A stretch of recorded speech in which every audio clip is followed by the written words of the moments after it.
მოგესალმებით. შეხვედრები ფიქრის გორაზე გრძელდება და დღევანდელი გადაცემა მასტერკლასის სტუმარი იქნება არაჩვეულებრივი პიროვნება და რეჟისორი ბატონი თემურ ჩხეიძე.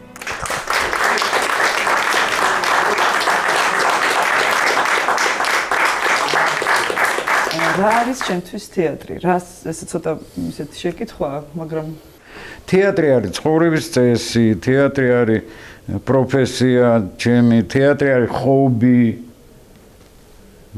არ ვიცი, ყველაფერია და ალბათ აზროვნების მანერაც თუ არ ვიცი. ძალიან ძნელი სათქმელია რა არის თეატრი, ვერ ვიტყვი. მე მგონია ყველაზე მეტად თეატრის დანიშნულება არის შენს მიერ ჩადებული საპასუხო ემოციის გამოწვევა. ჩემთვის პირადად არავის თავს არ ვახვევ. ჩემთვის პირადად თეატრი, რომელიც ამა თუ იმ ემოციას არ იწვევს შედეგად კონტაქტისა მაყურებელთან, არ არის სრულყოფილი თეატრი. თავარ დანიშნულებას ვერ ასრულებს ესე იგი თავისას. რაც არ უნდა ჭკვიანური აზრებით გაპენტილი იყოს ნაწარმოები, რომელსაც დგამ. მარტო ჭკვიანური აზრები ეს უფრო ან ფილოსოფიის სფეროდან არის, ან მეცნიერების, ან ემოციას თუ არ იწვევს, თუ ის ისევე მშვიდად იქნება სავარძელში ჩამჯდარი, როგორც წარმოდგენის დაწყების წინ იყო, თუ იმ 2 თუ 3 საათში რაღაც არ შეერყა. ყველა გვითამაშია ეს წარმოდგენა. თუნდაც აქ. ხო, მაგრამ არა, პირველ რიგში ემოცია უნდა გამოიწვიოს და ემოციიდან უნდა მეხვიდე გონების მიერ აღქმამდე. როგორ არჩევ პიესას? ანუ ჯერ გაქვს სათქმელი თუ და მე ვთქვათ უსადაგებ აი რა რომელი პიესის საშუალებით შეიძლება გადმოსცეს თუ სხვადასხვანაირად, რა ვიცი, ხან ხან არის ხანდახან კაცო რაღაცა წაიკითხავ და კაცო ეს ხო წავიკითხე მე რამოდენიმეჯერ, რატო მაშინ ვერ მივხვდი რამ დამაბრმავა, რამ დამიხშო გონება, რატო აი როგორ ნათლად ხდება ეგეთი რამ. აი მარიამ სტიუარტზე დამემართა ეს თავის დროს. მარიამ სტიუარტი არ მახსოვს პირველად როდესაც პირველად ალბათ რაღაც სადღაც მე-7 მერვე კლასში. უფრო ადრე სპექტაკლი მქონდა ნანახი, ვერიკო თამაშობდა და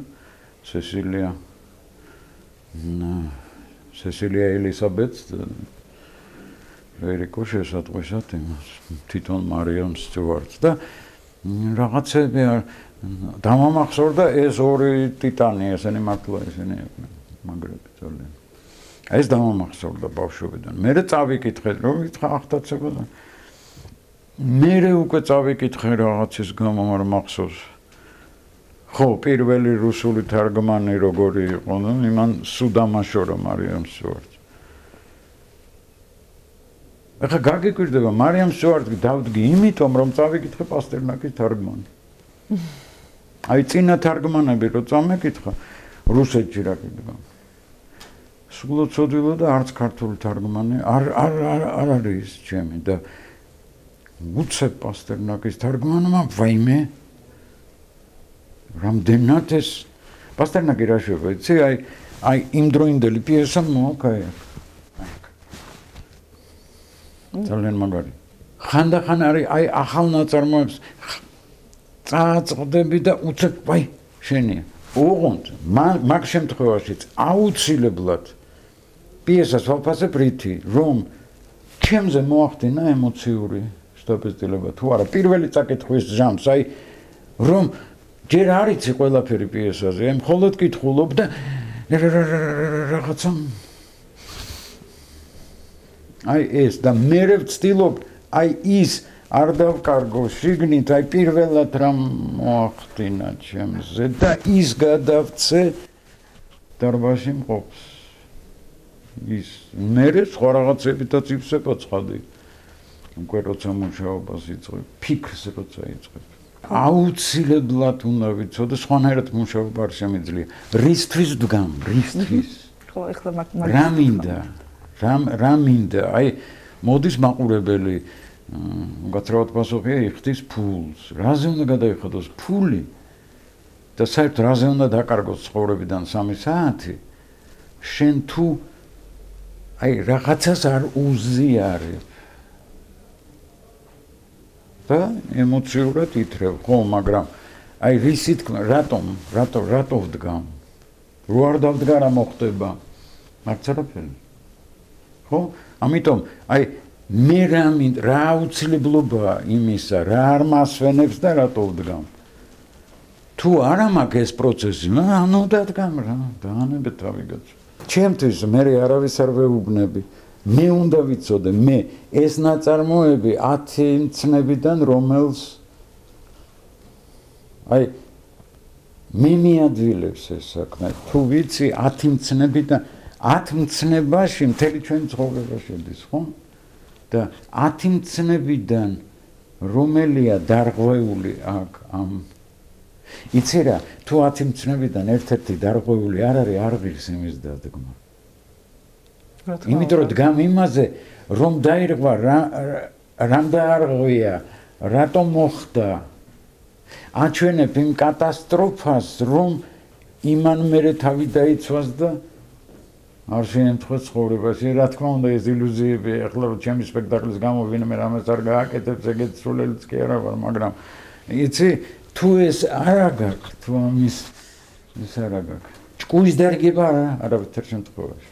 პიესას როცა კითხულობ, გეხმარება თუ არა რომელიმე კონკრეტული მუსიკალური ნაწარმოები, რომ აი თითქოს ერთმანეთს ედება ეს ორი კარდიოგრამა, ერთნაირი აქვს, თქვათ რომელიმე პიესას და მუსიკალურ ნაწარმოებს ხდება თუ არა აი ამათი შერწყმა. მე მაქვს ეს ხანდახან ლიტერატურასთან და მაგალითად აი აუცილებლად იცი როცა ვლაპარაკობთ მუსიკალურ მხარეზე დრამატიულ თეატრს. ნუ ცხადია ახლა ნუ იგულისხმება მუსიკას როგორ ხმარობ, არა და ამ დროს არა მუსიკალური ქსოვილი უნდა იყოს ჩადებული იქაც, სადაც არის მუსიკა. უფრო მეც გეტყვი, მე ვერ ვიწყებ რეპეტიციებს, სანამ არ ვიცი დაახლოებით რა იჟღერებს ჩემ სპექტაკლში და ზუსტად არ ვიცი რა არის დეკორაცია. აი რა გარემოში ხდება. პირველ რეპეტიციას ვერ ჩავატარებ, არ შემიძლია, უნდა ვიცოდე უკვე. მე შეიძლება მუსიკამ სახეცვლილება განიცადოს და საერთოდ იცი არ მიყვარს როდესაც ძალიან ჭარბად ხმარობენ მუსიკას. არ მიყვარს, იმიტომ რომ ეს ცოტა ისეთი აკრძალული ხერხია. არ შეიძლება. დრამაში, თორე ისე აბა ოპერაში არ წავიდეთ. არჩილ გოგიტიძე, თბილისის კონსერვატორიის მაგისტრი. რა ვიცი, რაც თეატრებია მსოფლიოში, საოპერო თეატრები, წამყვანი თეატრი, ესაა ლა სკალა, მეტროპოლიტენი და თეატრები, გენუის თეატრი, ვენეციის თეატრი, ვიცით რომ იმუშავეთ ამ თეატრებში. განსაკუთრებით აღნიშნავ ლა სკალას და მეტროპოლიტენს, რადგან იქ დადგეთ თუ არ ვცდები რუსული ოპერა. შოსტაკოვიჩის მოთამაშე. დიახ, ორივეში. პროკოფიევის, დიახ, უკაცრავად. დასტაევსკის მიხედვით. აი, მაინტერესებს უბრალოდ, აი თუ გაიხსენებთ უბრალოდ საინტერესო იქნება ჩვენთვის და სტუდენტებისთვის, აი ის პერიოდი, როდესაც მუშაობთ ან ლა სკალას დასთან, ან მეტროპოლიტენის დასთან და მართლა მაინტერესებს აი სპეციფიკას თუ გვეტყვით, აი რა ხდება, იგივე საბჭოთა კავშირის სივრცე ახსენეთ და აი ევროპა და ამერიკა. მაინტერესებს ამასთან დაკავშირებით. კეთილი, მაშინ აი მოკლედ ძალიან ისე გეტყვით, აი ერთ-ერთი საუკეთესო მომღერლები არიან მსოფლიოში, მე მარტო ვოკალს არ ვიღებ, აი სინთეზი ვოკალისა და დრამატული მსახიობის მონაცემისა თუ სადმე არის ჭარბად, გერმანიაშიც არის, რუსეთში არის. რუსეთში გარკვეული სკოლა გავლილი აქვთ მათ აქტიორული ხელოვნების. ისეთი აზარტით მუშაობდნენ ამაზე. მაგალითად ერთხელ კამაჩევეს არის ერთ მსახიობი მეორეს ეუნება, ამ დროს ღერიან კაცო, ხო? ამ დროს არასწორად მიყურებ უშენ. რა მეუთხარი, რა უთხარი ახლა ამას? მეორე მომიბრუნა თქვენ დაგუღუპეთო, იმიტომ რომ ჩვენ უკვე ეგეთ იმებს ვაქცევთ ყურადღებას. იმიტომ რომ აი თუ მისი არსებობა სცენაც, აი რა ორი სიტყვით რო გითხრათ, ეს განურჩევლად იმისა მეტროპოლიტენია, ლასკალა თუ ისა, თუ გერგიევის თეატრი მარინკა.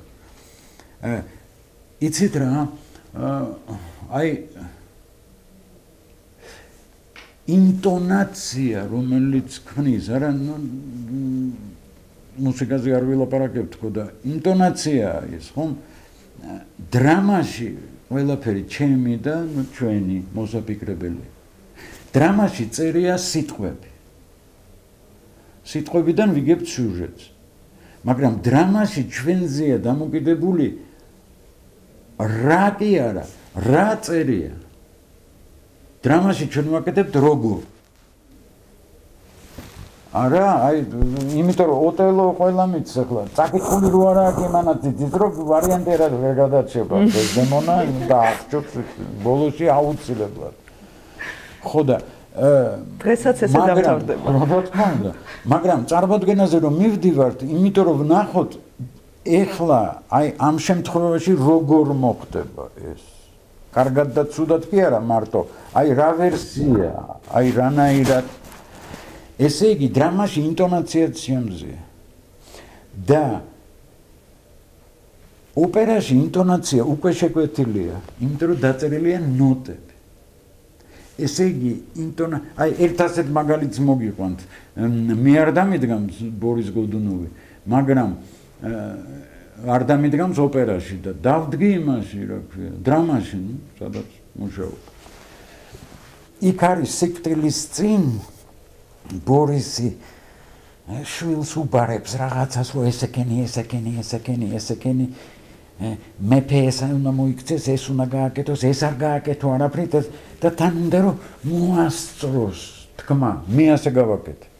ხა წარმოვიდგინე აი როცა მოვა ეს მომენტი, როცა უნდა წახვიდე ამ ქვეყნიდან, არ უნდა აი წასვლა ამ ქვეყნიდან, ცუდად რო ხარ და რო გინდა რა ამოცანა მაქვს, ესე იგი დროზე უთხრა, არაფერი დამრჩეს უთქმელი.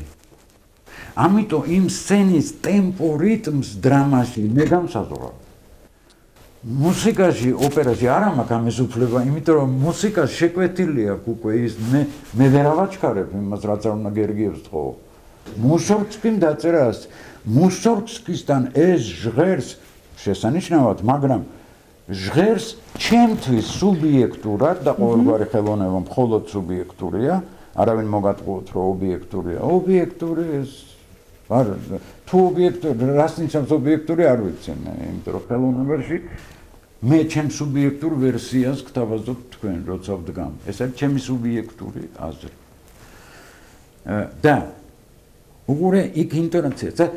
აი ეგეთი მომენტი, ამ დროს აი ამის დროს შემოდის ხალხი რაღაცა და იმან მოკიდა ეტყობა ხელი პუშკინის მიხედვით მუსორგსკის არ ვიღებ ჯერ მოკიდა ხელი ბორის რომელიც უკვე ეტყობა გდია ან შვილს უჭირავს და მოვიდა პატრიარქი და მოკიდა ხელი მუსორგსკის დაწერილი აქვს ნუ გეშინიათ არ ვიმღერებ მაგრამ ისა აი მჭახე фраза აქვს По времени владыка патриархия царь еще терпиде მეფე ვარო და ხელი არ მახლოთო იმისთან ამრისხანე фраза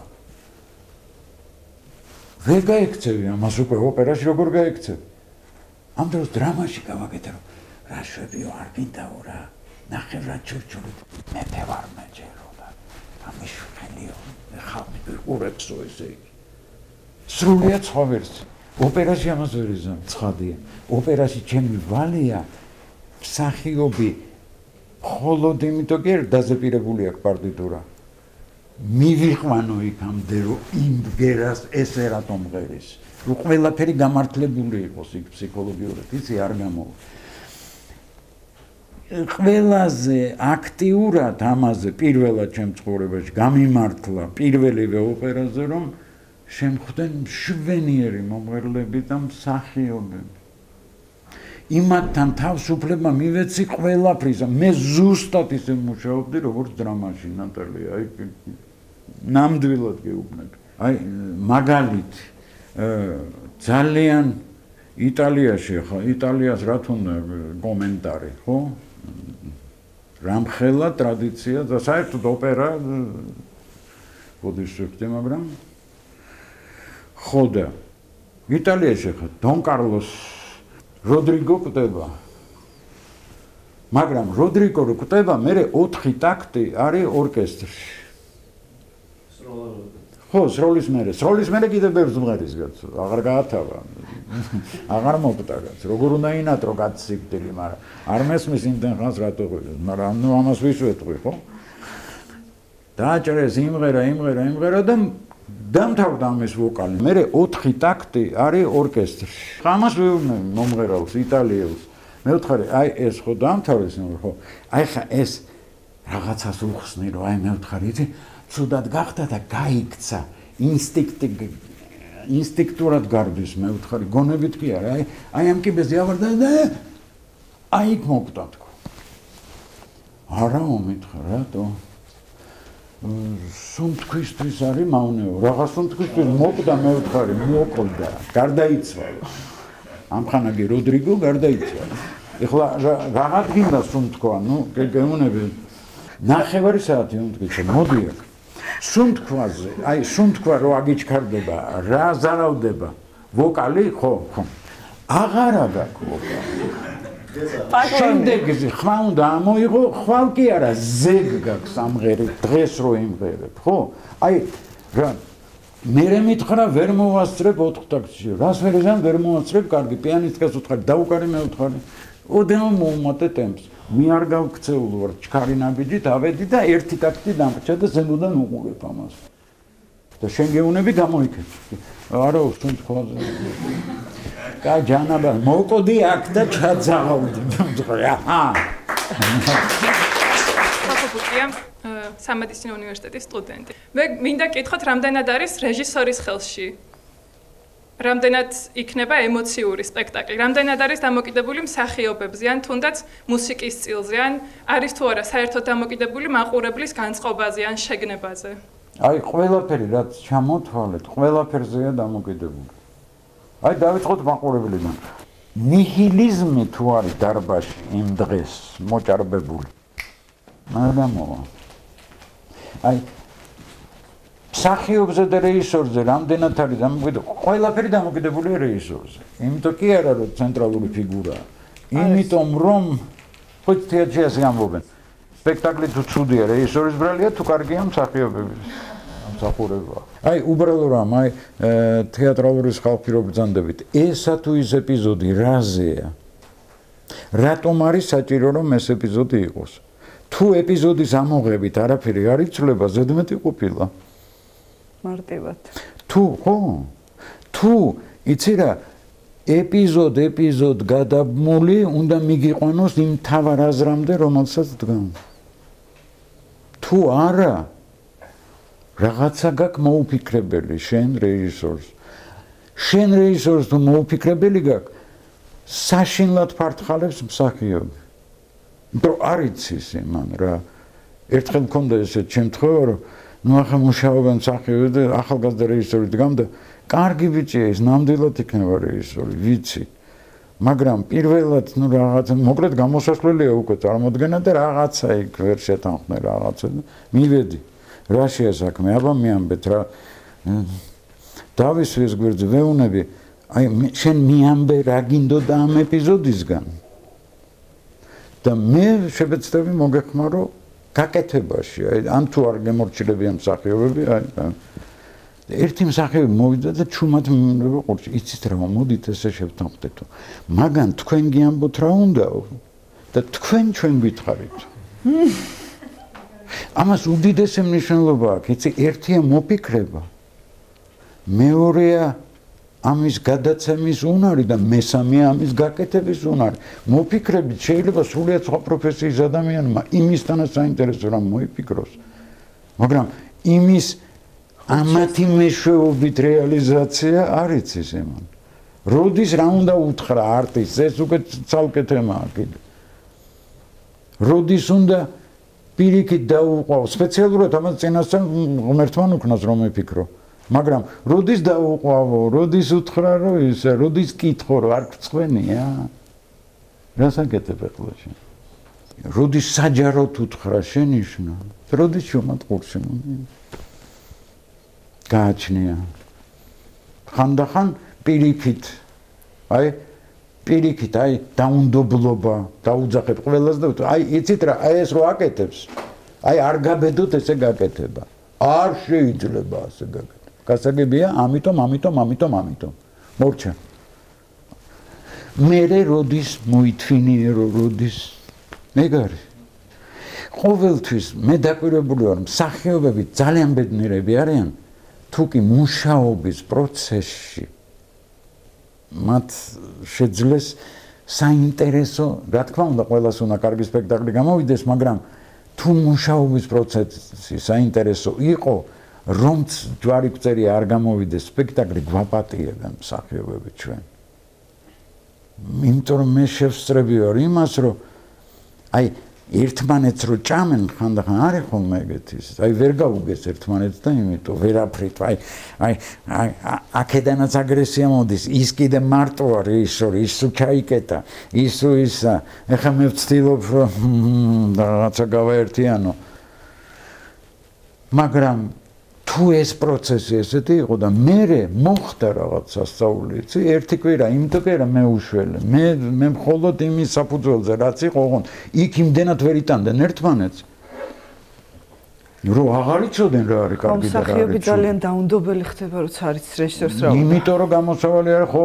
იმიტომ რომ ბოლოს უნდა დადგეს სცენაზე და თავის მოკლა უნდება და ამიტომ ურჩევნია რომ მანამდე მოკლას ვიღაც. კიდე თავი მოიკლა საჯარო. უნდება და ამიტომ ურჩევნია რეჟისორი მოკლას, აბა. რა თქმა უნდა, ეს უფრო იულია. რა უნდა, რეჟისორის მოკლას რა უნდა. არა, მართალი ხარ. გამარჯობა, თაკაუნდილოშვილი, აკადემიის მესამე კურსის სტუდენტი. მაინტერესებს თქვენთვის, თანამედროვე დრამატურგებიდან, ან რეჟისორებიდან ვინ არის გამორჩეული და ვის აქვს განსაკუთრებული ხელწერა თქვენთვის და როგორი მაყურებელი არის ჩვენი თაობა თეატრში თქვენი აზრით? ასე კარგი მაყურებელია, რა ვიცი.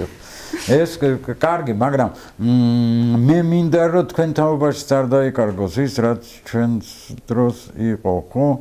რომ შეიძლება ყველაფერი იცლება ცხოვრებაში, ასეა ეს დროსთან ერთად ყველაფერი იცლება.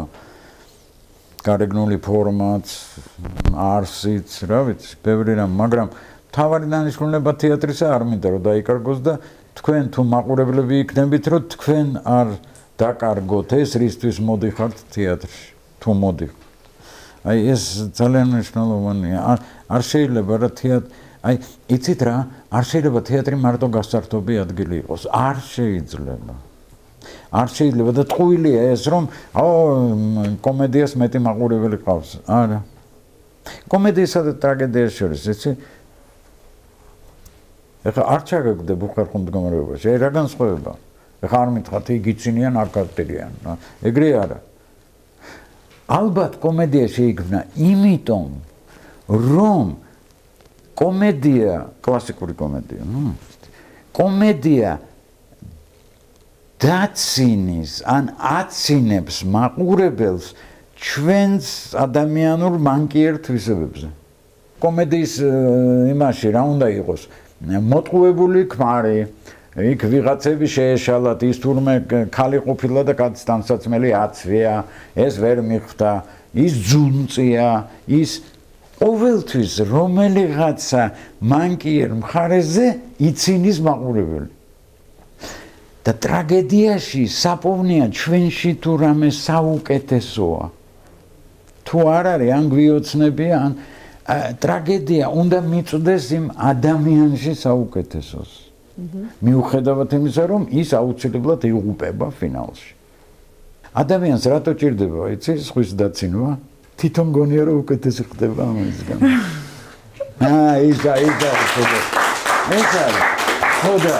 ხოდა, ის რომ ის რაღაცა საუკეთესო, რომელიც ძალიან ძნელია და მე ვიცი რომ მე არ მაქვს ის თვისება. მაგრამ შემშურდა მინდა რომ ისეთი გავხდე. ტრაგედიის დანიშნულება ეგ არის. ამიტომ მოკლედ თეატრში ორივე საჭიროა, აუცილებელია ორივე და გისმენთ. გამარჯობათ, ანი ნიკურაძე, თბილისის კონსერვატორიის პირველი კურსის სტუდენტი. მე მაინტერესებს ქონიათ თუ არა ნაკლები ნიჭის მქონე მსახიობთან შეხება და შემდეგ მომავალში იმდენი გაკეთებიათ, რომ მათით გიამაღიათ.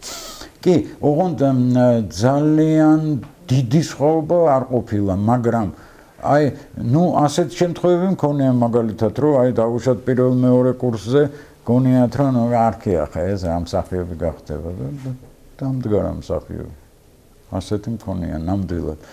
მქონია ესეთ შემთხვევა, რომ რაღაცა ადამიანი იმ თეატრში დაუშვათ ამ ხელა რაღაცა პატარა ეპიზოდებს თამაშობს, ხან ოფიციანტებს და ხან ვიღაცა მესამე ჯარისკაცი, მეხუთე პოლიციელი და ასე შემდეგ. ხო და მე გავბედე ასე ვთქვათ, რისკი გავწია და მივეცი რაღაც როლი, ვაი. ითამაშა. პირიქითაც მგონია რომ ეს დაბადებული ამ როლისთვის და არ არის დაბადებული.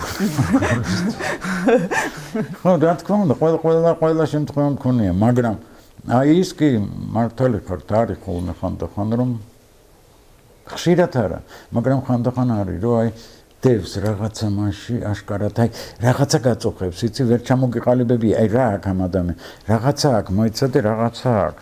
ამას წინა თქვენ ნახევარი წლის წინ აი კაფეში ზის სახი შესვენებაზე ვართ ყველა გამოსული და კაფეს თეატრში ეხლა უყურებ იმ ქალს და ფიქრობ კაცო ამისთანა საინტერესო გარეგნობა აქვს ეს ზის და სვამს ყავას რას დალევს შესვენების დროს ელაპარაკებათ ფიქრობ რატო ვერ თამაშობს ეს კაცი აი რა არის ამისთან მომხიბვლელი ისეთი აი ფრიად ორიგინალური გარეგნობა აქვს ესე იგი კაფეში თუ სადღაც აი ამ დისტანციაზე მეერწე რა ჭირს არაფერი იცი არის ასეთი რამ არ არსებობს ასეთი ტერმინი უბრალოდ მე მიადვილდება როცა არსებობს ასეთი გაგება დისტანციური მომხიბვლელობა ამ სახლის პატრონს ჰქონდა ეს ერთსაც მეორესაც მაგრამ აი ვერიკოს რო ჰქონდა ეხლა არც ყველაზე მაღალი ქალი იყო არც აი რო გეთქვა რომ აი იმისანა ლამაზი რაღაცა ჰქონდა ამ დამატებით აი შემოვიდოდა სადღაც იქ სცენის ბოლოს მორჩა დამთავრებული იყო აქ ყველაფერი და თუ გაიღიმებდა აღარ გაინტერესებდა სიუჟეტი ალბათ ნიჭია რა ხო ყოველ შემთხვევაში ეს იქიდან არის სადღაც ზედა სართულებიდან ჩვენ არ გვეხება რომ მე მახსოვს მაკბეთში ფრენდლიხის ერთი უკან გასვლა და წინ რა ხდებოდა აღარ მახსოვს კი ფრენდლიხს აქ ეს არ არის ლამაზი ქალი ფრენდლიხი კაცო აი ესეთი ხმით ლაპარაკობს რატო ისმის იმის ყველაფერი და აკერ ხავიან წინანდ და იგლიჯებიან შუაზე და არ მესმის რას ლაპარაკობენ რანაირად არის აი ეგრეა არის აი ამ სიმაღლე ფრენდლიხი ახლა ვაჭარბებ აი ეს აი ზუსტად აქ რო დგევართ რანაირად ყველაზე დიდი საიდუმლო თეატრში ის არის რასაც ვერ დადგამ მომხიბვლელობას როგორ დადგამ რანაირად ძლო კი აი შენი და იმუშავებს რაღაცა და გაალამაზებ მომხიბვლელობას ვერ დახატავ არ არის აი ახლა იმის წინ ვიგონებდით ჩვენ გია დამელია რეჟისორი ახლა ყველა არ ვიცი რამდენი ფილმი გაქვთ გიას ნანახი მაგრამ მე 5 ფილმი შემიძლია დავასახელო აი უმაღლესი რანგის ხო ქონდა ერთ-ერთი ასეთი სურათი თქვენ მაშინ ალბათ როცა ფილმი გამოვიდა უკაცრავად არ ბრძანდებოდით ამ ქვეყანაზე ალბათ ქვია ის არა ქვია მაგრამ მე გადიოდა ხშირად იქნებ სადმე წააწყდით რომელიმე არხზე ასენი მარაფონ შემოდგომის მარათონი ასეთი ფილმია იქ ბასილაშვილი თამაშობს თავად როლს ესე იგი უკვე ვიწყებთო გადაღებებს აი უნდა დავიწყოთ უკვე გადაღებები და მთავარი მოქმედი გმირი არ ამყავს ალბათ თავარი მოქმედი. ამ დროს სიუჟეტი საკმაოდ უბრალოა. შუახანს მიტანებული კაცი ცხოვრობს ცოლთან, ყავს უკვე უფროსი ქალიშვილი, რომელიც მერე თხოვდება. არაფერი, ვერ მოყვები. და სადღაც იმაში მუშაობს რედაქციაში თუ გამომცემლობაში, იქ დადის, იქ ამხანა გითხოვს ერთი ქალი და იმას უსწორებს თარგმანებს. სულ გამისწორე რა, გაუსწორებს ისა. მერე აღმოჩნდა რაღაცა ის იყო პრემიების დარიგება და ამის თარგმანი დაიწუნეს თვითონ ამის და ამის გასწორებულ თარგმანს მიცეს მთავარი პრიზი. აი, კაი თარგმნელი ემაზე უთხრეს ამას. მოკლედ შეყვარებულიც ყავს, ვერც იმას ვერ ტოვებს. სულ დარბის, სულ უწევს სიტუაციასაც, უწევს სულ ტყუილის თქმა. არადა წესიერი კაცია, მაგრამ ცოლს ვერ ეუნება სად იყო და შეყვარებულ სატყუებს მომავალ და ვერ მიდის. მოკლედ სულ ესე დღესია კაცი, სულ ყველგან აგვიანებს. სულ ყველგან და არ ამყავს, რა ვქნა, ხან ერთი, ხან მეორე, ხან მესამე, ხან მეოთხე და უცებო შემოდის თანაშემწეო და მეუნება. ბასილაშვილი ნახე ახლა დერეფანშიო. მოდით დავუძახოთ. მეოთხე გიჟღარა. რა ჩვაშია ბასილაშვილი? არც არ იკითხავს, რას ვიღებთ? რა ჩვაშია ბასილაშვილი, რა ჩვაშია? ამისთან ზეთი რაღაც უმეჩვენებოდა, რომ რაღაც ამპარტავნული აქვს ბასილაშვილს. რაღაც ესეთი გარეგნობა მაღალი კაცია, რაღაც ქედმაღლობა. არა გაზო ბასილაშვილი რა შეშეო ამ დროს კაკუნია კარებზეო და ვინ არის მობძანი შემოიხედა ბასილაშვილმა უკაცრავად მე მითხეს რომ თქვენ მეძებთ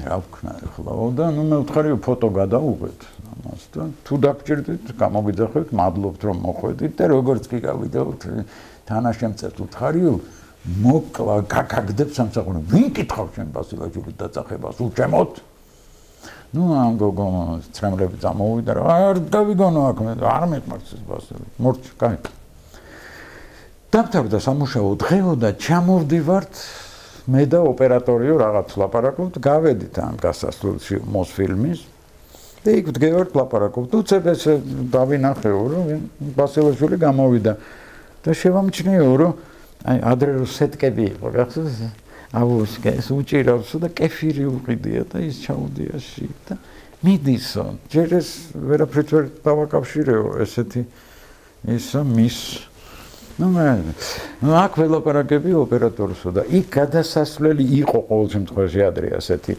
მოსფილმთან სულ რო ყვითელი ინთება უნდა მონახო პაუზა რო გადახვიდე არ არის იქ წითელი მწვანე ყვითელი და დგას იქ ბასილაშვილი მე ველაპარაკები ოპერატორს ერთ 5 წუთს მერე რო გავიხედო ხედავ ბასილაშვილი ისევ დგას ვერ გადავიდა მეორე მხარეს უჭირავს ეს აბოსკა კეფირით და გადასვლა უნდა გამოჩნდება რაღაც მანქანა დაიხევს უკან კიდე ნუ კაი ვაგრძელი 15 წუთიო კაცი ვერ გადავიდა მეორე მხარეს ესე იგი მე ვიფიქრეო რომ ამის გარეგნობას არაფერი საერთო მის ბუნებასთან არ აქვს მე 20 წუთზე მივედიო და უთხარი ხვალ რომელ საათზე შეგიძლიათ შემოყვიდეთ რა ვიცი როცა მეტყვითო და კაი ბატონო მოვიდა და არც გამისინჯეო დამამტკიცე როლზე და ითამაშა აი ბრწყინვალეთ ეხლა ეს იმას არ ნიშნავს რომ ყველა მსახიობი უნდა დაელოდოს დანელიას კეფირით ხელში გადასასვლელთან ყვითელ შუბთან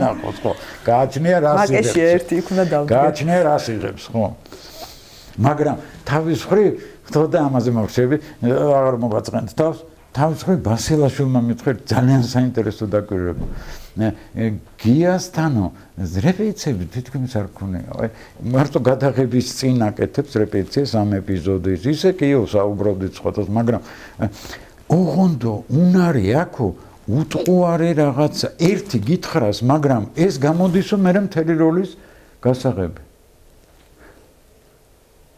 და მე მითხრაო ამ ფილმზეო რომ იცი რა ყოველთვის თავი გონია დამნაშავეო შენო კი მაგრამ ეს როგორ გავაკეთო არაფერიო აი რაზედაც არ უნდა კითხონო უპასუხე ეჭვის იმით რომ აი მაგალითად ნუ ყველაზე ისეთ რომელი საათია 5 ესე იგი ვეძებ რა იყო ჰა 5 საათია სად მიდიხარ სახლში ესე იგი, სულ ჩასაფრებულია რომ რა იყო, მიჭერთ? რა შეასაქმე? როდის მოყავ? ხო, ეს ვიდა, და ამიტომ როლი გამოვიდა დაფეთებული კაცის, რომელიც სულ საწყარი სუტყვის. არადა წესი. გამარჯობათ, ია გიორგაძე, კონსერვატორიის და ჯიპას სტუდენტი. ჩვენ აქ თითქმის ყველა ხელოვნებას ვემსახურებით და გააზრებული გვაქვს რა დიდ და რთულ საქმეს ვემსახურებით და სამწუხაროდ ალბათ თქვენს დამეთანხმებით რომ საქართველოში ხშირ შემთხვევაში დაუფასებელი რჩება ჩვენი პროფესია. ჩემ მაგალითად გეტყვით, მე იმდენად შეშინებული ვიყავი რომ ჯერ დავამთავრე უნივერსიტეტი, მე ჩავაბარე მაგისტრატურაში ჯიპაში და პარალელურად კონსერვატორიაში ვოკალზე. და ვოკალზე დიახ. თქვენ თუ თვლით რომ ეს არის სერიოზული პრობლემა დღესდღეობით საქართველოში და თუ თვლით ასე რა შეცვლით თქვენზე რომ იყოს დამოკიდებული? მადლობთ. პირველად მახსოვს ამას წავაწყდი ესპანეთში და გეტყვით რას. როდესაც ესპანელი კოლეგა მეუბნება რომ მისაღებ გამოცდებზეო ჩასაფრებული ვარ, ბიჭები არ მოდიან. აღარ ვიცი თუ რა ვქნათ რა. ან მოდიანო და უმეტესად მოდიანო როგორ გითხრათ, საეჭვო წარმოშობის ბიჭები. ხო და ქალები ერთ-მეორეზე უკეთესები. ზუსტად იგივე მდგომარეობა მაქვს პეტერბურგში. აღარ ვიცი საიდან მოვიყვანო ეს ბიჭები. კი 1-2 ახლა ვითომ მოვიყვანოთ. ყავდა იმედის მომცემი ბიჭები. ოღონდ რაღაცა ძალიან დიდხანს დარჩენ ბიჭებად. არ დაკად ცუც არაფერს არ მომოფერ, არაფერი არ გაივლოთ თავსა და გულში. მე ვამბობ რომ ხო არის, არ დაკაცდა ბიჭია. ინფანტილურები დარჩენ სცენისთვის. ბიჭია და ამ დროს არც რომეო მყავს, უხეშად რო ვთქვათ. არც მერკუციო მყავს. არც ტიბალტი და ეხა მარტო ბენვოლიოზე ვარდობენ რომეო და ჯულიეტი. და სამი სხვადასხვა ჯულიეტა მყავს, დავუშვათ. ესეთი არ გინდა, ესეთი არ გინდა, ესეთი. ქალები ყველა ასაკში და ეს თეატრი კაცების თეატრი იყო სულ. საერთოდ თეატრი. საერთოდ თეატრი, მსოფლიო დრამატურგიაში. 5-6-7 როლი კაცის, 2 როლი ქალის. მორჩა. ეხლა რანაირად გავაკეთოთ არ ვიცი. ყველგან ეს ხდება. ყველგან. ჩვენთან შეიძლება რა მოხდა ყოფილ საბჭოთა კავშირის ტერიტორიაზე? გაჩნდა ეხლა მამაკაც გინდათ არ გინდათ, გასაგებია რომ ოჯახი არის ქალი და რაღაცა, მაგრამ მამაკაცმა უნდა ითავოს ამის ყველაფრის ბად, ხო?